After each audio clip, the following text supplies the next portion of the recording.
tahun kita semua.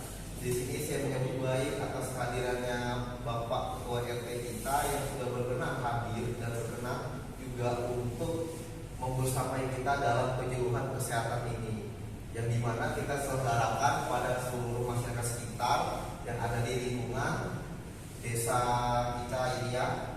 Dan juga kami di sini dari kemahasiswaan mahasiswa kesehatan Sada Samarinda dari program studi S1 keperawatan. Di sini kami memenuhi penugasan yaitu pengabdian kepada masyarakat terkait alat kontrasepsi, yang dimana alat kontrasepsi ini penting sekali untuk menurunkan angka kelahiran atau untuk membatasi adanya kecelakaan atau adanya penyakit menular melalui alat kontrasepsi ini. Jadi ini sangat penting sekali ya untuk Bapak Ibu yang ada masyarakat sekitar di sini, bagaimana cara kita itu menjaga kesehatan kita di melalui ini di alat kontrasepsi. Mungkin sekiranya dari saya, bukan dari saya sebagai ketua pelaksana, bisa saya alihkan lagi waktu dan tempat. Silakan oleh teman kita semua yang akan membawakan materi pada hari ini. Bukian Marcelo, silakan.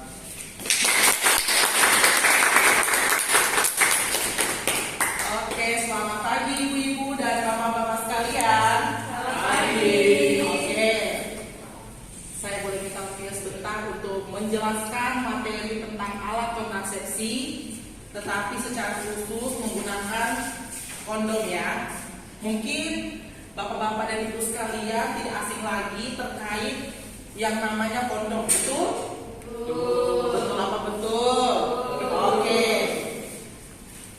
Kenapa kami mengambil materi tentang penggunaan kondom? Karena yang pertama, kondom itu sangat mudah didapatkan, banyak banget di supermarket, di toko-toko terdekat. Jadi bapak-bapak dan ibu sekalian tidak asing lagi mendengar yang namanya kondom.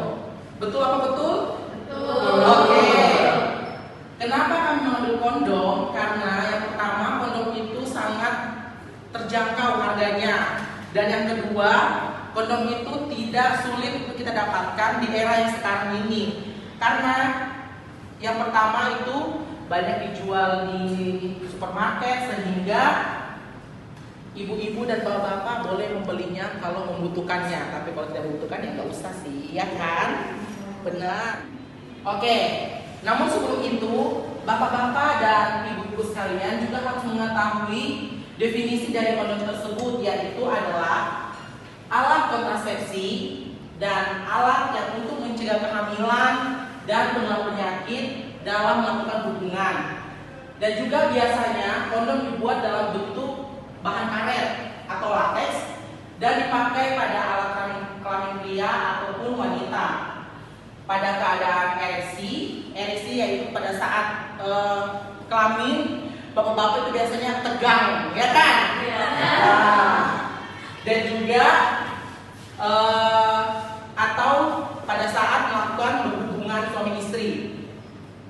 Nah, selanjutnya yaitu dalam melakukan mekanisme kerja. Dan untuk kondom itu biasanya untuk menghalangi masuknya sperma atau sperma ya.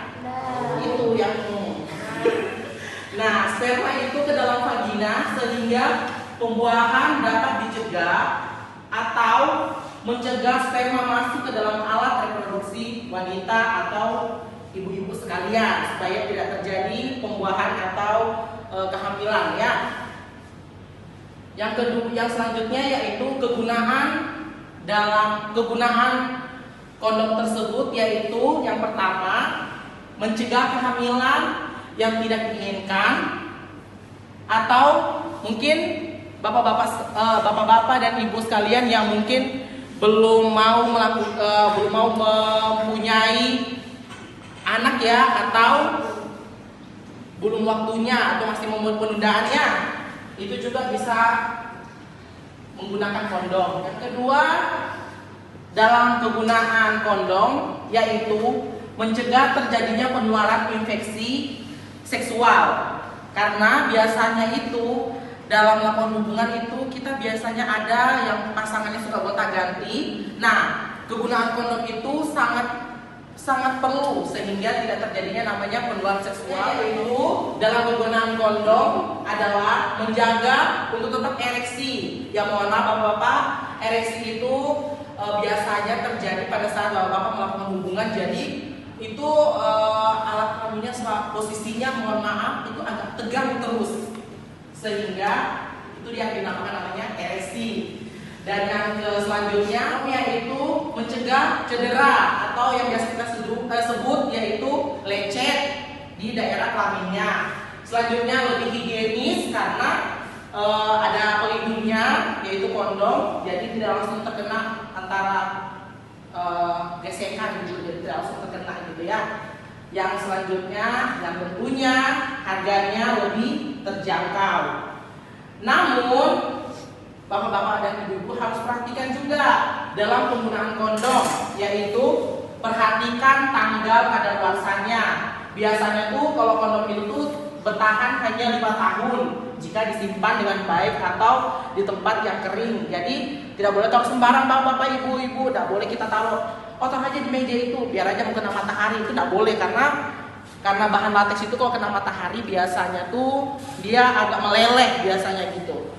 Yang kedua yang perlu diperhatikan yaitu pemakaian disposable. Disposable artinya hanya dipakai 1 kali. Jadi tidak boleh kalau pada ibu-ibu melakukan biasanya sayang ini mau disimpan, mau dipakai lagi, nggak boleh. Karena disposable artinya hanya boleh pakai 1 kali. Yang selanjutnya yaitu jangan disimpan. Yang tadi saya bilang yaitu jangan disimpan di tempat yang panas atau lembab, tapi taruh di tempat yang suhu ruang yang kering agar kondom itu tidak kering dan juga tidak mudah sobek pada saat mau dipakai nanti. Dan juga yang keempat, jangan menggunakan baby oil. Kenapa tidak boleh menggunakan baby oil sebagai perumas? Karena dapat melembekkan atau membuat bocor. Jadi percuma bapak-bapak dan ibu sekalian kalau mau pakai kondom tapi menggunakan perumasnya baby oil, itu bisa membuat kondom tersebut bisa bocor. Ya sudah, jadilah dede gitu. Ya. Dan juga ada efek samping. Efek samping dalam penggunaan kondom yaitu pada sejumlah kecil kasusnya terdapat reaksi alergi. Jadi ada beberapa orang yang alergi pada bahan latex biasanya itu. Jadi perlu juga dilihat ya komposisinya apa dalam kondom tersebut. Dan juga ada nih cara penggunaannya. Jadi kita nggak bisa pakai langsung masuk, nggak boleh itu. Jangan langsung dimasukkan aja karena sudah nggak tahan. Nggak boleh ya bapak-bapak dan ibu-ibu ya.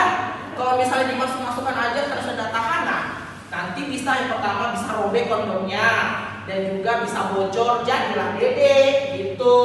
Ini adalah contoh gambar ya ibu-ibu sekalian dalam penggunaan kondom. Ini yang pertama ini yang tadi saya bilang yaitu disobek secara perlahan. Terus di gambar nomor 3-nya dan gambar nomor 4-nya itu pemasangannya. Jadi yang dipegang itu adalah kuncup kondomnya itu dan didorong perlahan hingga ke pangkalnya. Nah, pembuangannya itu tidak boleh sembarang ya. Pembuangan itu tidak boleh di WC. Jadi dimasukkan ke dalam tisu, baru dibungkus, baru dibuang. Jangan langsung dibuang aja, kasihan berhamburan nanti gitu. Oke. Tapi sebelum itu kayaknya saya boleh minta satu bapak-bapak ya. Ada yang bersedia? Pak RT. Pak RT, ayo Pak RT. Ayo, bantu saya Pak RT. Gambar Pak RT ya, bukan punya Pak RT. Nah, nanti pemasangannya itu saya contohkan dalam pemasangan kondomnya. Jadi ini merek kondom yang termurah yang saya tahu, yaitu Citra. Kalau Bapak Ibu sekalian mau beli ya. Nah, nanti cara pemasangannya itu yang pertama itu dibuka secara perlahan. Ini biasanya itu kondom itu sudah ada gelnya, jadi nggak perlu pakai gel, jangan pakai baby oil gitu, jadi supaya tidak robek gitu. Nah, permisi ya Pak RT ya. Jadi pemasangannya itu seperti ini. Nah, Pak RT pintar.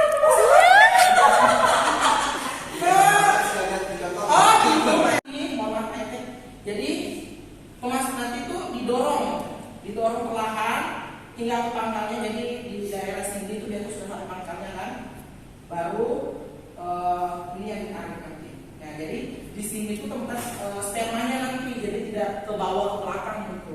Nanti pada saat mau dilepas, ini didorong sambil ini ditarik perlahan, jadi tidak berceceran nanti. Nah, sorry. Oke, gitu. Jadi langsung dibuang seperti ini. Nanti taruh di tisu, baru kita buang ya. Oke, ada yang mau coba? Ibu-ibu sekalian, mau coba enggak? Oke, mungkin itu saja yang bisa saya sampaikan. Pertama-tama, terima kasih Pak RT ya sudah bantu saya untuk memperagakan pemakaian kondom. Boleh duduk kembali Pak RT. Terima kasih Pak RT. Oke, mungkin itu saja yang bisa saya sampaikan pada hari ini. Kurang dan lebihnya saya mohon maaf jika ada salah kata. Saya sampaikan ke Ketua Panitia. Terima kasih.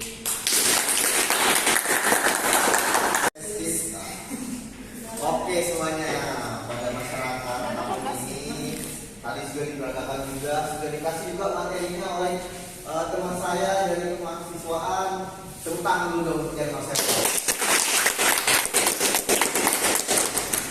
Nah di sini sudah dikembalikan lagi kepada saya yang memegang acara. Di sini tadi kan sudah dipaparkan tuh apa saja sih yang sudah dipaparkan oleh Marcel tadi dan juga cara penggunaannya sekaligus praktek juga sama Pak RT tadi di sini. Mungkin ada beberapa pertanyaan yang sudah disampung dan ingin diuraikan dan juga mau ditanyakan secara langsung, boleh angkat tangannya Bapak atau Ibu sekalian. Nanti biar bisa langsung dijawab oleh teman kita. Ayo Bapak Ibu sekalian. Ini Mas, kan saya sudah punya 2 anak. Menurut saya sudah cukup.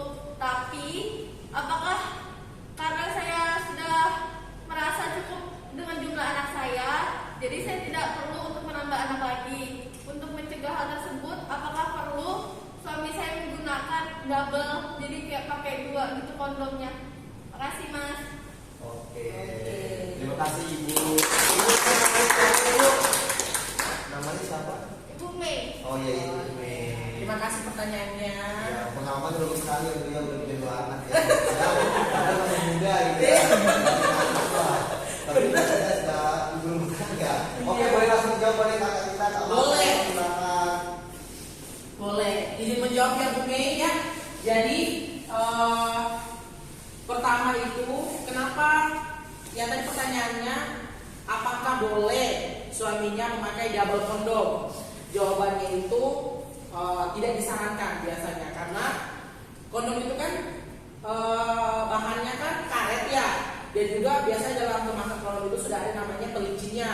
Nah kalau misalnya bapaknya pakai double kondom, itu takutnya pada saat melakukan hubungan suami istri itu takutnya kondom yang satunya itu tertinggal di dalam. Nah kalau sudah tertinggal kan bahaya Bu ya. Itu kan mau tak mau ibu harus bawa ke puskesmas atau ke bidan untuk dikeluarkan. Tidak boleh benda asing itu tidak boleh tertinggal di dalam itu. Namanya alat kelamin tidak boleh namanya bahan benda asing yang tertinggal di dalam. Jadi biasanya itu harus disarankan hanya 1 karena takutnya tertinggal gitu. Itu jawabannya sih yang saya ketahui dan saya pelajari. Oke, ada pertanyaan lagi Bu? Sudah cukup. Oke, terima kasih Bu. Mungkin dari kayaknya Kak Mahfud tadi sudah menjawab ya. Mungkin ingin saya menambahkan juga. Mungkin Ibu ingin lebih membatasi lagi, bisa disarankan lagi puskesmas untuk pemasangan kontrasepsi yang lebih apa lagi ya? Lebih aman lagi ya. Contohnya seperti pemasangan IUD, jadi langsung dipasang di sana Ibu ya. Oke, dari yang lain ibu-ibu dan juga memaparkan, memperagakan dan juga menjawab pertanyaan Bapak dari Ibu sekalian semuanya. Nah, di sini saya sebagai Ketua Pelaksana juga turut berterima kasih kepada yang terutama kepada Ketua RT kita yang sudah memberikan izin untuk melakukan penyuluhan di desa Bapak ini atau di kampung Bapak ya. Ngomong-ngomong juga Pak ya, warganya sangat aktif sekali ya dan bertanya Pak ya. Iya, karena memang materinya lumayan menarik sih. Iya betul. Oke, sekiranya dari kami bila ada salah kata mohon maaf ataupun ada yang tersinggung dalam penyampaian tadi, saya mohon maaf. Di sini saya mau pantun dulu. Oke, boleh. Jalan-jalan sama janda.